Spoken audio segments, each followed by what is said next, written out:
الحمدللہ رب العالمین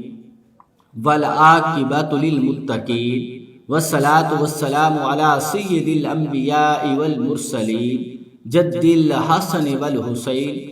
اما بعد فاعوذ باللہ من الشیطان الرجیم بسم اللہ الرحمن الرحیم قال اللہ تبارک و تعالی فی القرآن المجید والفرقان الحمید ان اللہ وملائکتہ یصلون علی النبی یا ایہا الذین آمنوا صلوا علیہ وسلموا تسلیما اللہم صلی علی سیدنا و مولانا محمد وعلی آلہ وصحبہ وبارک وسلم۔ ناظرین، آج میں نے آپ کے سامنے جس موضوع پہ گفتگو کرنی ہے وہ ہے رمضان مبارک کی فضیلت، رمضان مبارک کا استقبال، کہ اللہ تبارک و تعالیٰ نے ہمیں ماہ رمضان عطا کیا ہے، ہمیں ماہ رمضان کا استقبال کیسے کرنا چاہیے، ہمیں ماہ رمضان کو کس انداز میں گزارنا چاہیے، اس موضوع پہ بیسیکلی میں نے آج گفتگو کرنی ہے، کیونکہ اللہ تبارک و تعالیٰ کا یہ مہینہ جو ہے یہ برکتوں سے بھرا ہوا ہے۔ اللہ تبارک و تعالیٰ کی رحمت جو ہے وہ بخشش کے بہانے تلاش کرتی ہے۔ اللہ تبارک و تعالیٰ کی رحمت یہ کہتی ہے، یہ چاہتی ہے، اے میرے بندے تو میرے پاس آ جا۔ مالک یہ چاہتا ہے، اللہ یہ چاہتا ہے، اے میرے بندے تو میرے در پہ آ جا۔ میرے در پہ آنا تیرا کام ہے، توبہ کرنا تیرا کام ہے، تیری بخشش کرنا مجھے اللہ کا کام ہے۔ ناظرین، ماہ رمضان کی آمد ہے، اس کی آمد پہ یہ برکتوں والا مہینہ ہے، یہ نعمتوں والا مہینہ ہے، یہ خوشیوں والا مہینہ ہے، تو اس کی آمد پہ ہمارا حق بنتا ہے ہم ماہ رمضان کا استقبال کریں، ہم اس بابرکت مہینے کا استقبال کریں۔ تو سب سے پہلا جو نقطہ میں آپ کو بتانا چاہتا ہوں کہ ہمیں اس کا استقبال کیسے کرنا چاہیے، تو اس کا استقبال اس انداز میں کریں کہ سب سے پہلے اللہ کے حضور توبہ کریں، اپنے پچھلے تمام گناہوں سے توبہ کریں کہ اے باری تعالیٰ میں تیری بارگاہ میں حاضر ہوں، اے اللہ میں تیرا گناہ گار بندہ ہوں، تیری بارگاہ میں حاضر ہوں، تجھ سے میں توبہ کا سوال کرتا ہوں، اے اللہ میں تجھ سے توبہ کرتا ہوں، جتنے میں نے گناہ کیے ہیں اے اللہ مجھے بخش دے۔ جب اس انداز میں آپ اللہ کی بارگاہ میں آئیں گے، اس مالک کی بارگاہ میں آئیں گے، اس رب کعبہ کی بارگاہ میں آئیں گے، اس رب لم یزل کی بارگاہ میں آئیں گے اور توبہ کریں گے، وہ اللہ رحمان بھی ہے، وہ اللہ رحیم بھی ہے، وہ آپ کی توبہ کو قبول فرمائے گا، آپ کو بخش دے گا۔ اور پھر آپ روزے کا اہتمام کیجئے۔ دوسرا جو کام کرنا ہے، آپ نے سحری کا اہتمام کرنا ہے۔ اس ماہ مبارک میں سحری کی بڑی فضیلت آئی ہے،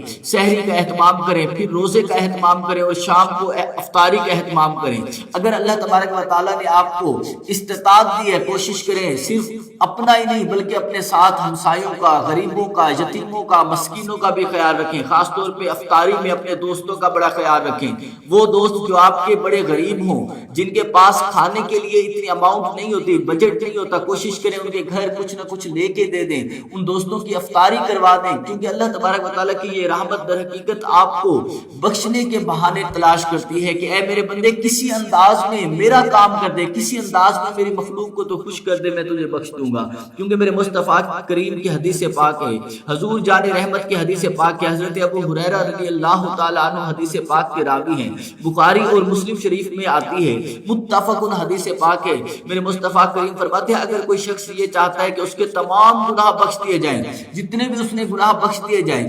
جتنے بھی اس نے گناہ کیے ان کو بخش دیا جائے، پھر اسے کیا کرنا چاہیے؟ حضور فرماتے ہیں من صام رمضان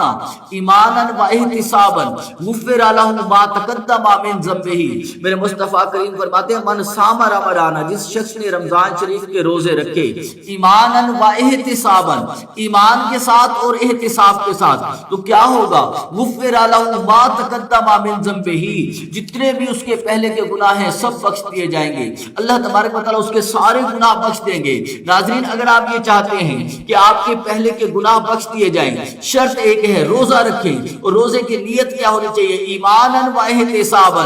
ایمان کے ساتھ ہونا چاہیے اور احتساب کے ساتھ ہونا چاہیے۔ جب اس انداز میں آپ روزہ رکھیں گے تو اللہ تبارک و تعالیٰ آپ کے تمام پچھلے گناہ بخش دیے جائیں گے، تمام پچھلے گناہ بخش دیں گے، پچھلے گناہ بھی بخش دیے جائیں گے، آگے بھی درجات بلند ہو جائیں گے اور اللہ تبارک و تعالیٰ برکتیں عطا فرمائیں گے۔ کوشش کریں، دیکھیں ہم میں سے کافی لوگ ایسے ہیں جو آج ڈپریشن کا شکار ہیں، کافی لوگ ایسے ہیں جو آج بہت پریشان حال ہیں، کافی لوگ میرے پاس بھی ایسے آتے ہیں کہ ہمیں کوئی وظیفہ بتا دے، ہمیں کوئی نسخہ بتا دے، ہم پڑھیں ہماری پریشانیاں دور ہوں۔ تو میں ان کو یہی بتانا چاہتا ہوں ماہ رمضان کا مہینہ ہے، اپنی عبادات کا اہتمام کریں، ڈیلی پنجگانہ نماز کے ساتھ نوافل کا، فرائض کا، تراویح کا اہتمام کریں، اسی طرح سحری کا اہتمام کریں، افطاری کا اہتمام کریں، اور کوشش کریں نماز تہجد کا اہتمام کریں، کیونکہ تہجد بہت بڑی عبادت ہے، اللہ تبارک و تعالیٰ کی پسندیدہ عبادت ہے۔ قربان جو تہجد کا اہتمام کریں، اسی طرح نوافل کا اہتمام کریں، اور یہ کوشش کریں قرآن مجید کے 1 2 3 جتنے آپ سے ہو سکتے ہیں، لیکن کم از کم 1 ختم ضرور کریں۔ پہلے تو کوشش کریں کہ 3 یا 3 سے زیادہ کریں، اگر 3 یا 3 سے زیادہ نہیں کر سکتے کوشش کریں 1 ختم قرآن پاک کا ضرور کریں،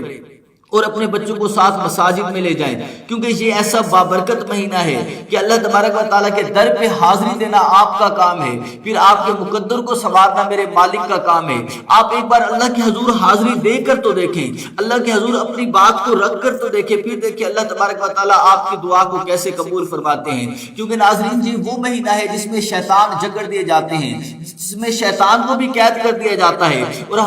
پھر ہمارے اندر ہمیں دیکھا جاتا ہے کہ اے انسان تو اللہ کے در پہ آتا ہے یا نہیں آتا، کیا تو اپنے رب سے ڈرتا ہے یا نہیں ڈرتا؟ تو کوشش کیجئے اللہ تبارک و تعالیٰ کہ اپنے دل کے اندر اللہ تبارک و تعالیٰ کے خوف کو رکھتے ہوئے کہ میرا پروردگار اللہ ہے، میرا مالک اللہ ہے، میرا خالق اللہ ہے، میرا پالنے والا اللہ ہے، میرا رب اللہ ہے، مجھے روزی دینے والا اللہ ہے، مجھے اولاد دینے والا اللہ ہے، جب ساری چیزیں عطا کرنے والا اللہ ہے، جس نے مجھے آنکھیں عطا کی وہ اللہ ہے، وہ مالک جب چاہے میری آنکھیں چھین سکتا ہے، جس نے مجھے ہاتھ عطا کیے وہ مالک اللہ ہے، وہ جب چاہے میرے ہاتھ چھین سکتا ہے، جس نے زبان عطا کی وہ مالک اللہ ہے، وہ جب چاہے میرے ہاتھ بھی چھین سکتا ہے، میری زبان بھی چھین سکتا ہے، جس نے پاؤں عطا کیے وہ مالک اللہ ہے، وہ جب چاہے مجھ سے میرے پاؤں چھین سکتا ہے، میری ٹانگیں چھین سکتا ہے۔ اس مالک کو اختیار ہے، جب اس نے بنایا ہے تو میری عبادت کا حقدار بھی اللہ ہے۔ پھر ہماری ذمہ داری بنتی ہے کہ ہم اللہ تبارک و تعالیٰ کے حضور سجدہ ریز ہو اور اپنی بخشش کی، اپنی مغفرت کی دعا کریں کہ اے باری تعالیٰ ہمیں بخش دے، ہم گناہگار ہیں، ہم خطا کار ہیں، مولا تیرے در پہ آئے ہیں، اے اللہ تیرے در پہ آئے ہیں، تجھ سے رو رو کے دعا مانگتے ہیں، اللہ ہمیں بخش دے۔ آپ کا آنا آپ کا کام ہے، آپ کو بخش دینا میرے اللہ کا کام ہے۔ رمضان المبارک میں میرا یہی پیغام ہے آپ لوگوں کے لیے کہ آپ نماز کا، عبادات کا اہتمام کریں، تراویح کا، فرائض کا، اسی طرح سے سحری کا، افطاری کا اہتمام کریں، اور اپنے غریبوں کا، دوستوں کا خاص خیال رکھیں۔ وما علینا الا البلاغ المبین۔